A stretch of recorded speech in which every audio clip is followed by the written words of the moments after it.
ಸುಮಲತಾಗಾಗಿ ಸ್ವಯಂ ಸೇವಕರ ದಾಖಲಾತಿ ಶುರುವಾಗಿದೆ. ಅಂಬಿ ಅಮರ 2019 ಅನ್ನೋ ಹೆಸರಲ್ಲಿ ದಾಖಲಾತಿ ಸದಸ್ಯತ್ವವನ್ನ ಶುರು ಮಾಡಿದ್ದಾರೆ. ಆನ್ಲೈನ್ ಮೂಲಕ ನೋಂದಣಿ ಪ್ರಕ್ರಿಯೆ ಕೂಡ ಆರಂಭ ಆಗಿದೆ. ಹೆಸರು, ಮೊಬೈಲ್ ಸಂಖ್ಯೆ ಹಾಗೂ ಮತದಾರರ ಗುರುತಿನ ಚೀಟಿಯನ್ನ ಸಂಗ್ರಹ ಮಾಡಲಾಗ್ತಾ ಇದೆ. ಬೂತ್ ಮಟ್ಟದ ಕಾರ್ಯಕರ್ತರಿಗಾಗಿ ಈ ಅಭಿಯಾನವನ್ನ ಶುರು ಮಾಡಿದ್ದಾರೆ. ಸ್ವಯಂ ಸೇವಕರ ದಾಖಲಾತಿ ಕೂಡ ಶುರುವಾಗಿದ್ದು, ಬೂತ್ ಮಟ್ಟದ ಕಾರ್ಯಕರ್ತರಿಗಾಗಿ ಈ ಅಭಿಯಾನವನ್ನ ಶುರು ಮಾಡಿಕೊಂಡಿದ್ದಾರೆ. ಹೆಸರು, ಮೊಬೈಲ್ ಸಂಖ್ಯೆ ಹಾಗೇನೆ ಬೂತ್ ಮಟ್ಟದ ಕಾರ್ಯಕರ್ತರಿಗಾಗಿ ಕೆಲವೊಂದು ಡಾಕ್ಯುಮೆಂಟ್ಸ್ ಕೂಡ ಕಲೆಕ್ಟ್ ಮಾಡ್ತಾ ಇದ್ದಾರೆ. ಅಂಬಿ ಅಮರ 2019 ಅನ್ನೋ ಹೆಸರಿನಲ್ಲಿ ಈ ರೀತಿಯಾಗಿ ಸ್ವಯಂ ಸೇವಕರ ಸದಸ್ಯತ್ವ ಈಗಾಗಲೇ ಶುರುವಾಗಿದೆ.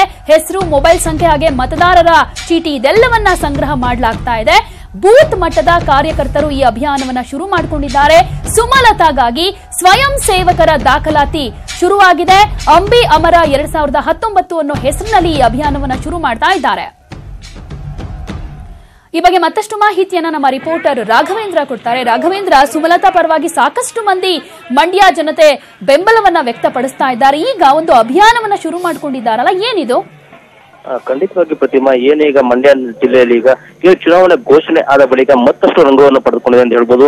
ಯಾಕೆಂದ್ರೆ ಇದುವರೆಗೂ ಕೂಡ ಏನು ಕ್ಷೇತ್ರದಲ್ಲಿ ಪ್ರಚಾರ ಮಾಡಿದಂತ ಸುಮಲತಾ ಇಂದು ಕೂಡ ತಮ್ಮ ಮಂಡ್ಯದಲ್ಲಿ ಒಂದು ಪ್ರಚಾರವನ್ನು ಮುಂದುವರಿಸಿದ್ರು.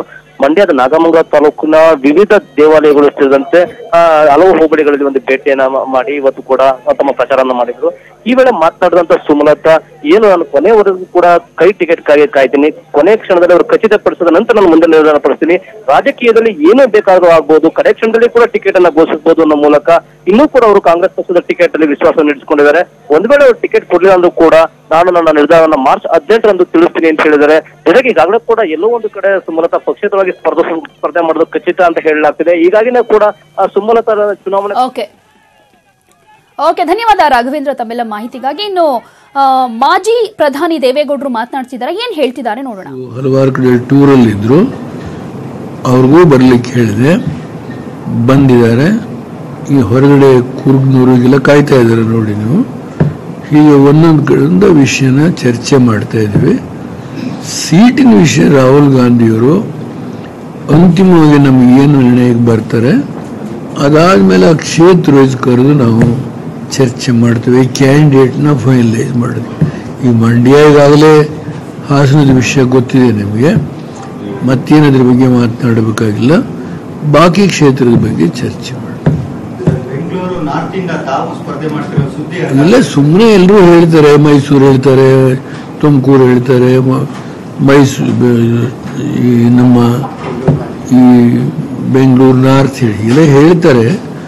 ನಾನಿನ್ನೂ ಅಂತಿಮ ಘಟ್ಟಿಗೆ ಚರ್ಚೆ ಮಾಡ್ತಾ ಇದ್ದೀವಿ ನಾವು. ನಾನೇ ಅಂತಿಮ ಘಟ್ಟಿಗೆ ತೀರ್ಮಾನ ಮಾಡಿಲ್ಲ, ಅಭಿಪ್ರಾಯ ತಗೊಳ್ತೀನಿ ಅಷ್ಟೇ. ಆಸ್ ಎ ಪಾರ್ಟಿಯ ಅಧ್ಯಕ್ಷ ಕೂರಿಸ್ಕೊಂಡು ಕುಪೇಂದ್ರ ರೆಡ್ಡಿ ಅವರಿದ್ದಾರೆ, ಅವರು ಬೆಂಗಳೂರಿನ 3 ಕ್ಷೇತ್ರಗಳ ಬಗ್ಗೆ ಮೇಲ್ವಿಚಾರಣೆ ಮಾಡ್ತಕ್ಕಂಥ ಜವಾಬ್ದಾರಿ ಕೊಟ್ಟಿದ್ದೇವೆ. ಅವರು ಬಂದಿದ್ದಾರೆ, ನಮ್ಮ ಅಧ್ಯಕ್ಷರಿದ್ದಾರೆ, ಪ್ರಕಾಶ್ ಅವರಲ್ಲೇ ಕೂತಿದ್ದಾರೆ, ನಾರಾಯಣ ರಾವ್ ಇದ್ದಾರೆ. ನಾವು ಕೂತು ಚರ್ಚೆ ಮಾಡ್ತಾ ಇದ್ದೀವಿ.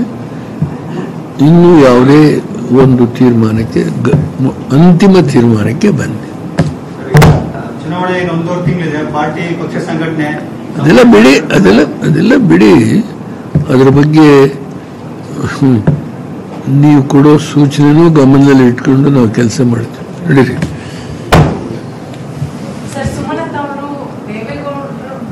ಅದೆಲ್ಲ ಇನ್ನು ಸಾಕು, ಬಿಟ್ಬಿಡಿ.